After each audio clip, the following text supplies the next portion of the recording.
pessoas vivendo em péssimas condições de higiene, todo mundo analfabeto. Nesse mesmo período, ou seja, no ano 1000, se nós somássemos hoje as populações das 3 principais cidades do Oriente, Bagdá, Damasco e Cairo, essas 3 cidades juntas tinham mais de 2 milhões de habitantes, vivendo em excelentes condições de higiene, todos cultos, criminalidade zero, problemas zero, alta contribuição tributária. Ou seja, há 1000 anos atrás, o Oriente era a parte mais evoluída da humanidade e o Ocidente atrasadérrimo. Como é que isso mudou? Porque o Ocidente inventou os movimentos das cruzadas. E assim cavaleiros, com a melhor das intenções, saíram da Europa para brigar lá em Jerusalém, e as cruzadas terminaram destruindo o progresso do Islã, mas não necessariamente trouxe esse progresso para o Ocidente. Ou seja, nos séculos 11, 12 e 13, todo mundo mergulha de novo no obscurantismo intelectual terrível.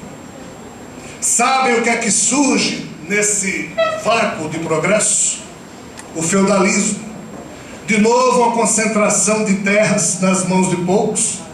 De novo, a pobreza, o analfabetismo, problemas de saúde, que antes era só no Ocidente, agora graçava no mundo inteiro. E assim a coisa fica até que a Revolução Industrial, no século XVIII, permite que uma estranha força que já existia em tempos idos, agora se renove com um nome pouco agradável. Esse nome nós chamamos de capitalismo. Mas acontece que o capitalismo que surgiu como decorrência da Revolução Industrial, que terminou acabando a época feudal, foi uma coisa boa. Por quê?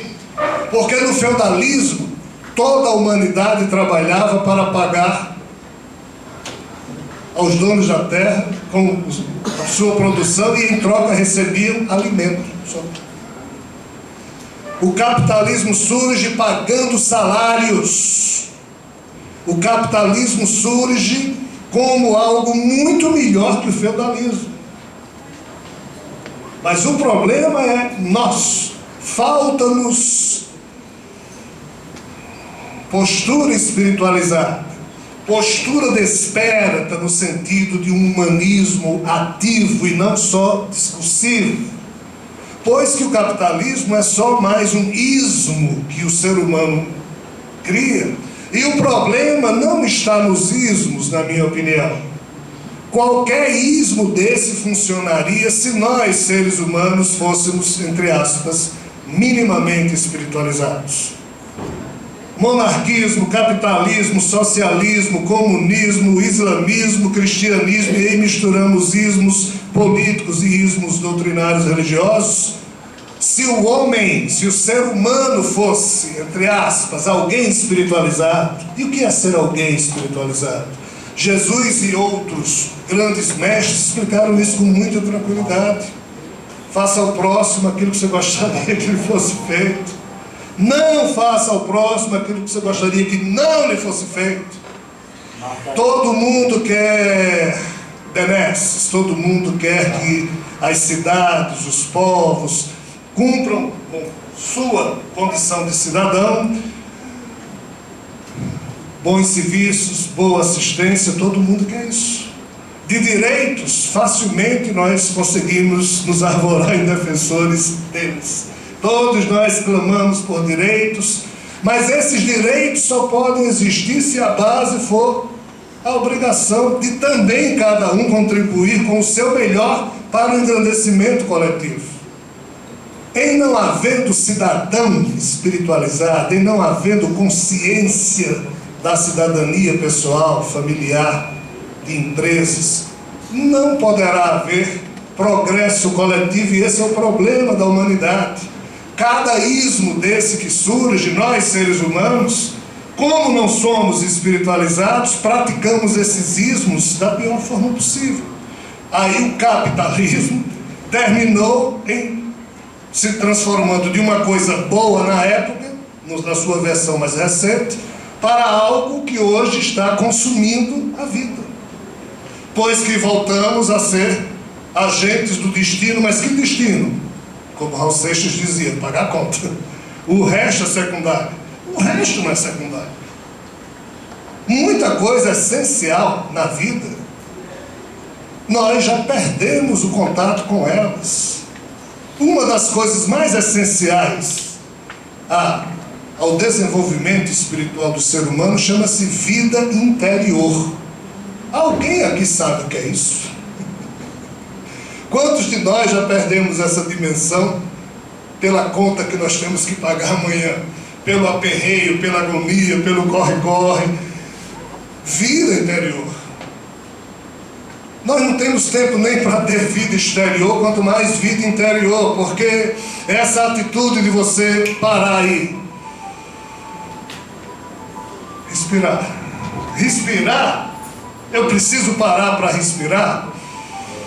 Os animais respiram, mas não necessariamente de forma inteligente. Os animais fazem sexo, mas não necessariamente se amam.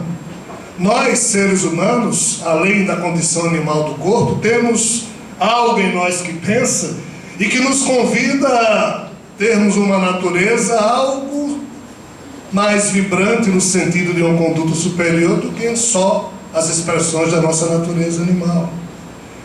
Sim, nós podemos aprender a respirar, pois que a soberania espiritual de cada ser humano passa necessariamente pelo controle das suas emoções, pela educação dos seus conceitos. Porém, o controle das emoções passa necessariamente pelo controle da respiração.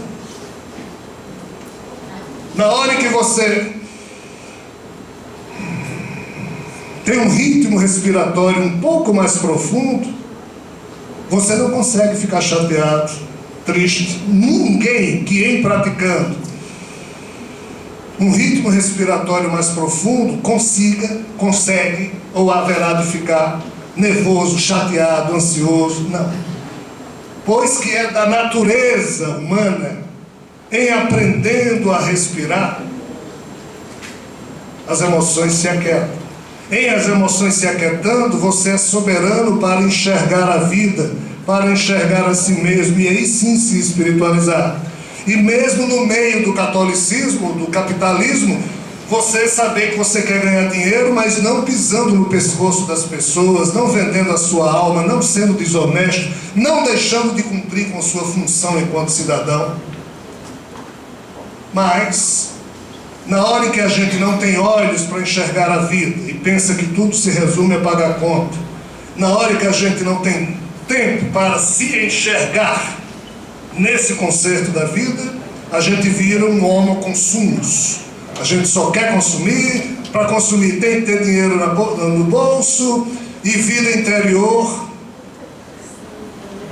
Eu costumo dizer que nós não valorizamos a respiração porque ela tem um defeito terrível. Ela é grátis. Como é de graça, é muito simples. Não, isso não deve funcionar.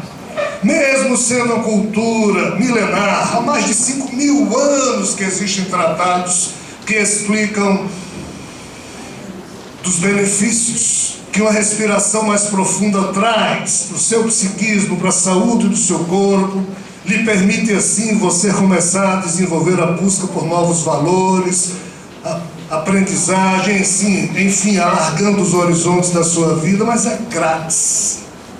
No dia em que for cobrado, a gente vai valorizar. Ou então, aprenda a respirar, curso, R$5.000. Aí a gente vai. Mas assim, pessoal, sem o exercício da maturidade emocional de cada ser humano, sem que cada um de nós realmente cresça enquanto agentes da vida, enquanto instrumentos do bem e do belo, independente de estarmos vinculados à religião ou não, em estando que possamos viver da forma mais bela possível a nossa fé religiosa, Mas enquanto cada ser humano não for um agente da vida, consciente, adulto, maduro, mas sempre com coração de criança, enquanto nós não conseguirmos isso, não há ismo que dê jeito. Nem capitalismo, nem socialismo, nem comunismo, nenhum ismo desse vai funcionar se o ser humano não crescer. Aí qual é o problema? O problema é que chegamos, nessa rápida e superficial análise, ao nosso momento de vida atual. Nós chegamos a um tempo em que os outros ismos que surgiram para confrontar o capitalismo, que era um péssimo modo de vida, falharam. Então falharam todos, mas sobra o capitalismo, porque é o que está em vigência. Não, nós precisamos melhorar o capitalismo. Como? Não, precisamos estabelecer regras de que tipo? Não, nós precisamos regulamentar o maior monstro que existe no mundo, que se chama, no meu entender, o mercado. O mercado leva a culpa de tudo. Como é uma coisa sem rosto, como é uma coisa sem personificação, não, é o mercado. O mercado, mas pessoal, aí requer maturidade de nossa parte. Nós estamos sendo manipulados no jogo da vida e não percebemos.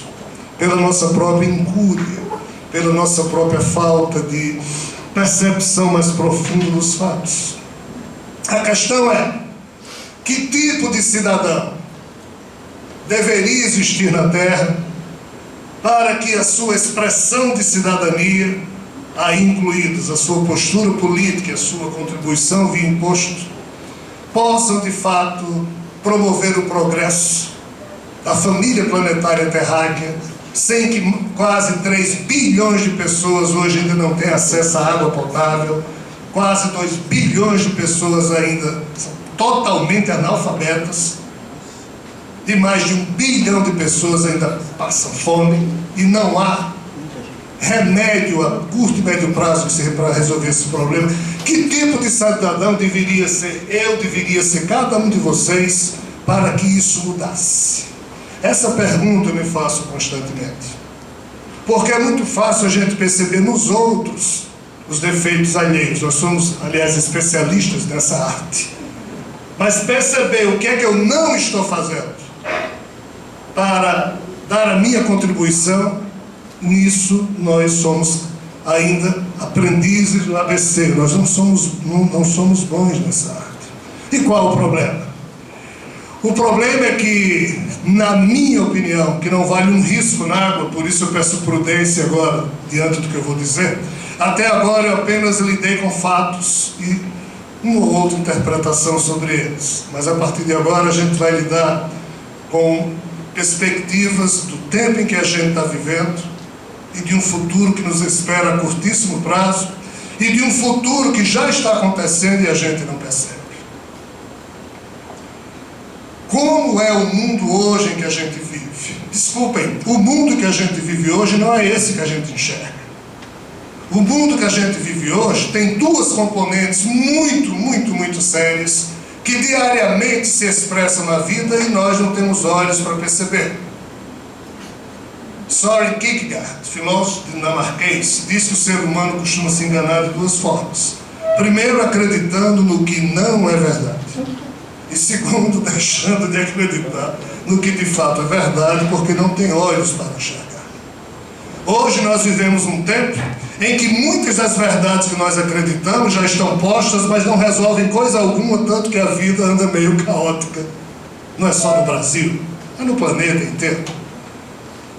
Quais são os temas ou verdades, ou seja lá o que for, o que é que nos falta perceber, para que em percebendo tenhamos que refletir, e em refletindo eu tenho que mudar minha atitude cidadã para contribuir com esse processo. E aí é que entra o fator espiritualização de cada um de nós. Por quê? Porque os problemas que a nossa desonestidade espiritual, a nossa de quem? De todo mundo que vive aqui na Terra, até hoje expressou, sempre foram apagados com o passar do tempo. Nós nos acostumamos a viver assim, porque estamos sobrevivendo assim. E assim caminhou a humanidade até agora, mas daqui para frente ela não pode mais caminhar assim, pelos dois fatores que agora nós vamos analisar rapidamente. Os dois grandes desafios que impõem mudança na visão do conceito de cidadania que nós temos e de espiritualização pessoal, os dois grandes desafios têm a ver, primeiro, questão ambiental. Hoje em dia nós não sabemos, mas há um conceito que o pessoal do World Watch Institute coloca sobre desenvolvimento sustentável, que diz assim: crescimento sustentável é a fórmula que faria com que eu só consumisse agora aquilo que eu preciso, e eu deveria fazer isso de tal modo que não venha impedir a geração dos meus filhos, dos meus netos, de também poderem consumir quando chegar a vez deles. Em outras palavras, a geração atual que está viva na Terra tem que aprender a consumir só o suficiente para que as gerações sucessivas tenham alguma coisa para consumir quando chegar a vez delas. Essa fórmula, ninguém consegue estabelecer os seus termos, ninguém consegue resolver essa equação, mas já se sabe que mais 5 anos, a cada 5 anos, a China coloca mais 250 milhões de pessoas para consumir. Hoje, o que a Terra produz já não dá para todo mundo. Daqui a 5 anos, menos ainda. A coisa é tão complicada que se prevê em menos de uma década. Ou seja, não é mais nem para os filhos da gente não. Nós, se estivermos vivos daqui a uma década, já teremos dificuldade em comprar o que a gente quer. Salmão, não vai ter. Quem gosta de sushi, sashimi, vai ter que... Ou seja, o problema é muito sério. E não há fórmula ou forma que nos ajude a perceber isso. Só que há 20 anos que eu estudo isso. E nós vemos o quê? Uma campanha presidencial onde um assunto que interessa absolutamente todos os seres humanos nem discutido é. Por quê? Porque os candidatos são bons ou ruins? Não, se fôssemos nós provavelmente seria a mesma coisa. Mas qual é o problema? Porque hoje se discute o seguinte aspecto: cada novo empreendimento que você faz, que gera empregos e gera tributos, necessariamente acaba com o meio ambiente. Mas você não pode deixar de gerar novos empreendimentos, porque senão não existirá emprego e nem existirá tributos. E assim as sociedades não evoluem. Isso está sendo discutido há mais de 2 décadas e nunca nenhum de nós viu esse tipo de coisa ser discutido na imprensa ou no discurso de qualquer um dos nossos representantes políticos. Por quê? Porque é complicado. Não há resposta fácil. A Holanda, Dinamarca, Suécia já estão estudando um tributo compensatório, porque eles sabem que as novas gerações não terão emprego, porque não tem como criar projetos sem que agridam o meio ambiente, a não ser que desenvolvam novas formas de energia, novas formas de tecnologia. E qual o problema? O problema é o tamanho desses países, que são pequenos, e a população também. Noruega, Suécia, Finlândia, Dinamarca, Holanda, 5, 10 milhões de habitantes. Então ficou mais fácil para eles perceberem que não tem solução a curto prazo. E sim, daqui a algumas décadas as pessoas lá não vão poder trabalhar e vão ter que receber. Receber o quê? Algum tipo de bolsa sobrevivência. Quem paga essa bolsa sobrevivência? Tem que haver um aumento de arrecadação tributária. Não tem outra saída. Só que esses países estão discutindo isso agora. E o Brasil?